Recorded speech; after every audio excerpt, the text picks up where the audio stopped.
back, BLTR back with another video.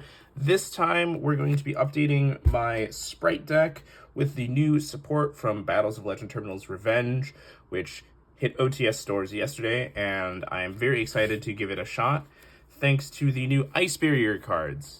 It's been quite a while since I've gotten to play Spright, so that's going to be exciting, and we're going to go over the deck and some of its strengths and weaknesses, as well as what these cards do, because for many duelists, this may be their first opportunity to actually get to play Spright, because the deck is now fully budget, because most of the cards are reprinted in Terminals Revenge, and if they aren't in Terminals Revenge, they were in last year's sets as well, so they are very cheap.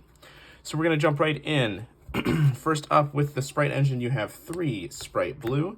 This searches for any Spright monster on special summon, and all of the Spright monsters share the same special ability where if you have a level, link, or rank 2 monster, you can special summon it from your hand.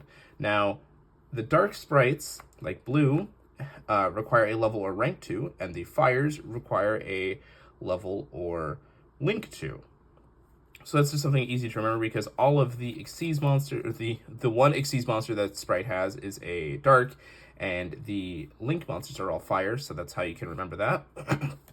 But Spright Blue searches for any Spright monster on summon, which is pretty great. Then there's 3 Spright Jet. Spright Jet is like Spright Blue, except instead of searching monsters, it searches spells and traps, which is pretty awesome. And then there's Spright Red and Spright Carrot. Spright Red negates monster effects by attributing a level, link, or rank 2 monster, but if you attributed an extra deck monster, you can negate its, you can destroy that card. And Carrot does the same thing, but with spells and traps. So that's all of the monsters. Then for the spells, in the engine you have 3 Spright Starter. This lets you special summon any Spright monster from your deck. It is an emergency teleport, which is absolutely ridiculous. However, you're locked into level, link, and rank 2 monsters for the turn after this card resolves. So you need to be a little careful. It also does reduces your life points by the attack of the monster special summoned. So if you're getting close to time, that is something to keep in mind. And then there's Spright Smashers, which is a non-targeting banish effect by banishing a Spright monster from your, or card from your hand or graveyard, and then you can banish 1 level, rank, or link 2 monster you control and 1 card your opponent controls. And then there's also Spright Double Cross. Double Cross lets you target a monster on the field or in either graveyard and then activate 1 of 3 effects. You can attach the targeted monster to a rank 2 monster you control as a material. You can place the targeted monster, if it's your opponent's monster, into a zone that your link 2 monster points to and take control of it. Or if it's from the graveyard, you can special summon the targeted monster to a zone your link monster points to. So it can be a Snatch Steal, it can be a Monster Reborn, or it can just get the monster off the field entirely, which is really cool. That's it for the Spright engine. Then for the supplementary engines, we have 3 Pot of Prosperity. This deck can be a little bricky at times. You do need to see combinations of cards, so cards like Pot of Prosperity gain a ton of equity here. Also, your extra deck is basically just a giant toolbox, so you can go ahead and pick and choose what you don't need at that time and get rid of it. This is a card I highly recommend in the deck. Then there's the Nimble engine. This is going to be your normal summon engine. There's 3 Nimble Beaver and 2 Nimble Angler. This engine is very good in the deck in that Nimble Beaver can summon another copy of itself, or Nimble Angler from the deck on, or graveyard actually, on normal summon, which is very good, so it gives you a lot of grind game. And Nimble Angler combos well with the next engine, as well as just discard cards in general, because if it's sent from the hand or deck to the graveyard, it can activate and special summon up to 2 Nimble monsters that aren't Nimble Angler from the deck. So that's really good. It can just get you a ton of free bodies. The following engine is going to be the 3 Spright it might as well be a Spright monster, but the 3 Swap Frogs. Swap Frog, obviously being able to discard Nimble Angler is insane, but the real reason it's here is because it is an Aqua, and it can also send Mirror Mage of the Ice Barrier to the grave. So what Mirror Mage does is when it's sent to the graveyard, it adds freezing chains of the Ice Barrier from your deck to your hand. What Freezing Chains does is it is a Monster Reborn for Mirror Mage, and these are 2 Aquas. You can go ahead and make totally awesome just off of your normal summon of Swamp Frog, or a special summon if you special summoned it. But also, Mirror Mage is a tuner, so if you have room for synchros, you can go ahead and play like a Herald of the Arclight if you wanted, for example. That's a very powerful idea that you can have there. It gives the deck another layer of interaction. I really like this package a lot. This is the support that Terminal's Revenge offers the deck, in that it's just a small package of monsters. The 2 new cards take this deck from where it was previously to a whole new level of consistency, because now you don't have to play Bujinki Ahashima. I think that's the one. The Link 2. You don't have to play any weird sort of stuff like that, and you get double Toad because of Swamp Frog being 1 Toad summoned, because it can send this, and then Freezing Chains can bring it back. But then also in your main combo, you're going to use Spright Double Cross to summon back the Totally Awesome, and then that will in turn allow you to get a second negation. And I can go ahead and show that main combo at the end of this video.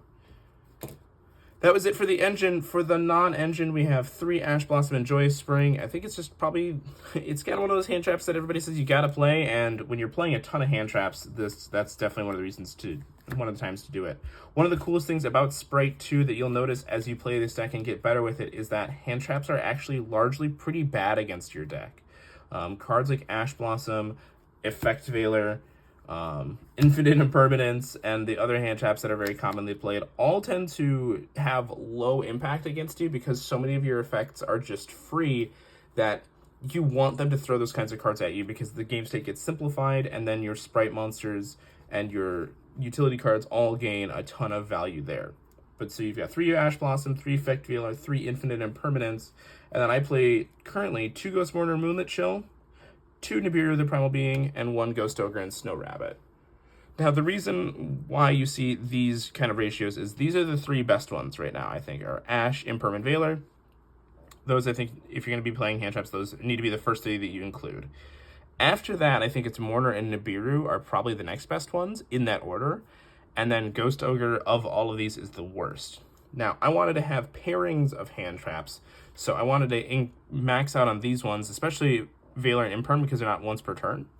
But then I wanted to keep these in here as well, so I can see any combination of them.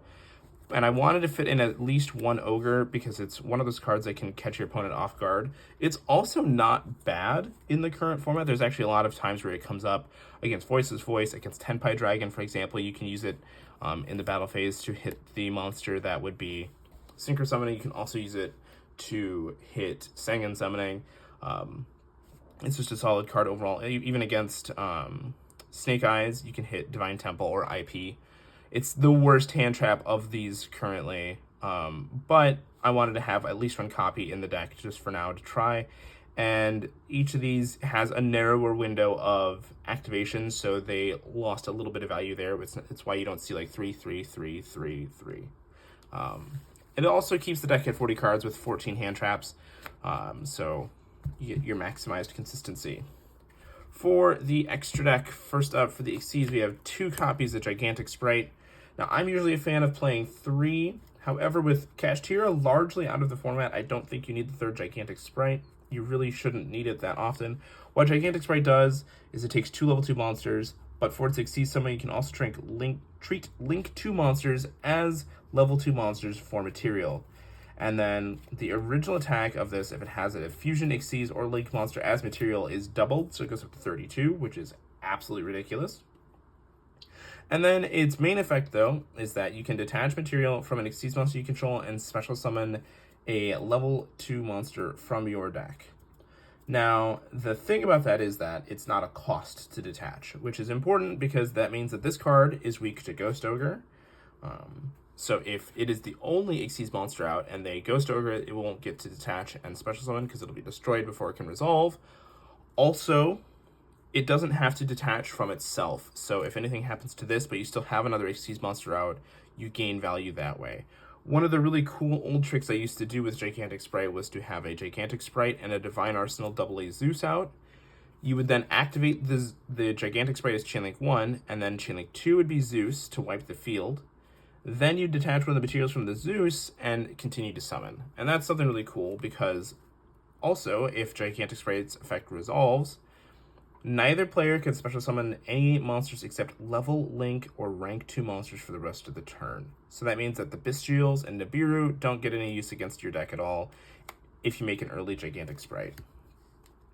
And remember, with the Swap Frog engine that I showed you before, a single Swap Frog can end on a Gigantic Spright, or a Swap Frog can summon a Gigantic Spright by itself as your third summon, so it's before Nibiru can even be a thing. That's just something to keep in mind when you're piloting the deck yourself. And then we have a bunch of utility rank 2s. We have Totally Awesome, which obviously is really good at recycling your monsters and being an Omni Negate. You have number 65, Djinn Buster, which takes 2 level 2 darks and is a monster negate that does burn damage. Currently I'm playing Eperly Plump. I was thinking that this should probably end up being a copy of Herald of the Arclight because of the Ice Barrier. However, this lets you make a 6 material Zeus, because what you'll do is you'll summon this with 2 level 2s, so that's got 2 materials. You can activate its effect to attach up to 2 spells or traps to it as materials, so that's 4. Attack with this, and then go into Downward Magician, which gives it, then the Downward Magician has 5 materials. You go into the Zeus, and then there's 6 materials under the Zeus off of just the Plump, which is pretty ridiculous. 3 board wipes is insane. Most people have a hard time playing through 2 Zeuses, let alone 3. Then there's Onibimaru Soul Sweeper, which is a good utility banishment. Ninja Shadow Mosquito for OTKs and some sneaky damage. And then Mannequin Cat, which is primarily going to be utilizing your side deck, which I'll show you some of the examples of cards you can side deck as well. All of these cards are just good utility rank 2s, and that's what I mean by your extra deck is a toolbox. You have 6 options right here that if the game state doesn't seem like they're going to be useful, you can go ahead and banish for your Pot of Prosperity. Then there is the Zeus and Typhon engine, so you have Downward Magician, AA Zeus to go with each other, and then Typhon as well. This is primarily an Xyz summon deck, so you're not going to see too many link monsters. You can pivot into links, but it's less efficient. And then those links are SP Little Knight, IP Masquerena, Dark the Dark Charmer Gloomy, and Spright Sprint. So I'll get into Sprint in a second. If you are wondering what you can play instead of SP Little Knight for budget options, because like I said, this deck is very budget friendly outside of just a couple cards, you could definitely consider playing a Sky Striker Ace Azalea. The issue there is that you can only use lights and darks for it, but it's still pretty solid, and in the majority of cases will get the job done. You could also play a Link 4, since you can then summon it on your opponent's turn with your IP Masquerena, and you won't be level 2 locked. That is something you consider, like something like Nightmare Griffin, even. Or Underworld Goddess was a card you can consider as a board breaker. It's really just kind of dependent on what you have access to and where you plan on going with the deck. And then if you're unfamiliar with Spright Sprint, this is the Link 2 monster that we still have because Spright Alpha is banned because that card's insane. Spright Sprint says that it takes 2 monsters, including a level, rank, or Link 2. Can't be used as a Link material during the turn it was summoned, or Link summoned. It can only use one of the following effects per turn, and only once that turn. If it's Link summoned, you can send 1 level 2 monster from your deck to the graveyard. So it can send Spright, or it can send a Spright monster if you want. It can also just go ahead and send Nimble Angler and be a Foolish Burial. And what's really cool there is if you send that, you summon your 2 beavers, and then you can overlay this and one of the beavers into Gigantic Spright, and that'll also free up your extra monster zone.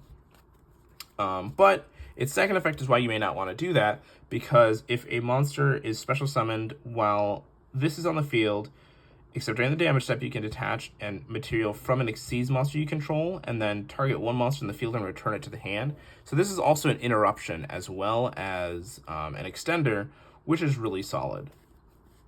So that is the main and extra. For some options in the side deck, one of the big ones is Dimension Shifter, because while this deck is a graveyard reliant deck, there are a lot of times where you're not going to necessarily need your graveyard as much as they would. And if you're playing into Branded or Snake Eyes, that could be really detrimental to them. Cards like Harpy's Feather Duster, Dimensional Barrier, those kinds of things. But the other things that I want to talk about are these kinds of cards. So End of Anubis would be a fantastic Mannequin Cat target against Yubel, because what it does is that cards and effects that turn a card in the graveyard or that activate in the graveyard are negated, so it can stop the UL monsters from summoning more monsters. It can also stop the unchained cards from gaining additional value, which is really cool. And how that'll work is anytime they summon basically any monster in their deck, you just activate Mannequin Cat, and then you get to special summon End of Anubis from your deck for free, which is really cool. That was an idea that Din Kang Pham had many months ago, or a couple of years ago now, when he was playing Spright for tier. And with Phantom of Yubel being in Terminal's Revenge, I feel like that deck is going to be a lot more popular, so that's something to keep in mind. Tetsudo Erat Newman is a pretty awesome little guy. It is a level 1 aqua monster, so it can be sent by Swap Frog, which is very important for this, because while it's on the field, neither player can special summon monsters with 1800 or more attack.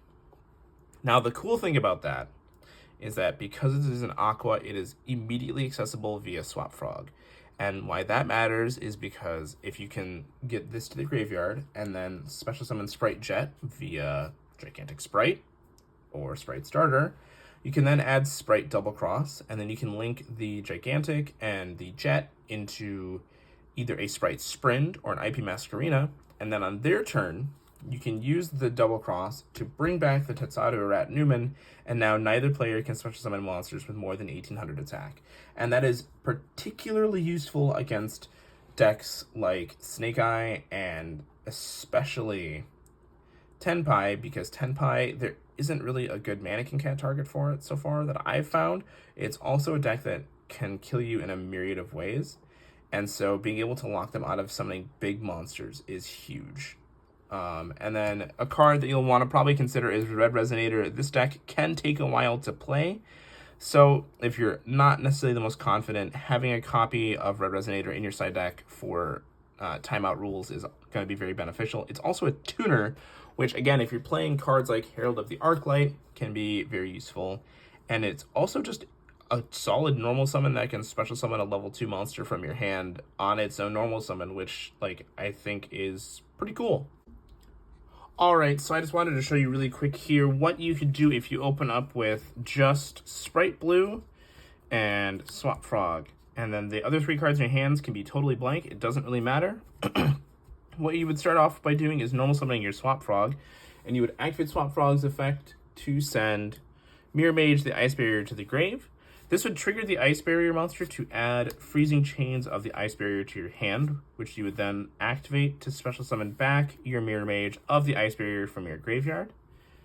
You can then overlay those 2 monsters for totally awesome, giving you a free negation before you then special summon your Spright Blue because you control a rank 2 monster. Spright Blue would activate to add Spright Jet to your hand, which you can then, of course, special summon because you have a level 2 or a rank 2 monster. Spright Jet would then add Spright Double Cross to your hand, so now you have another form of interaction. But then what you're going to do is you're going to go ahead and you are going to link summon the Blue and the Jet together for Spright Sprint. And then what Sprint is going to do is it's going to send Nimble Angler to the graveyard. This will trigger Nimble Angler's effect to summon 2 copies of Nimble Beaver from your deck. Now what you can do here is there's 2 different paths. You can either overlay using the Sprint and the Angler to go into Gigantic Spright. If you do that, you can either summon the red or the carrot from your deck, and then you're going to go ahead and link summon using the Sprint, or the Spright, Gigantic, and the Beaver into IP Masquerena. So then you would have one of these 2 represented here.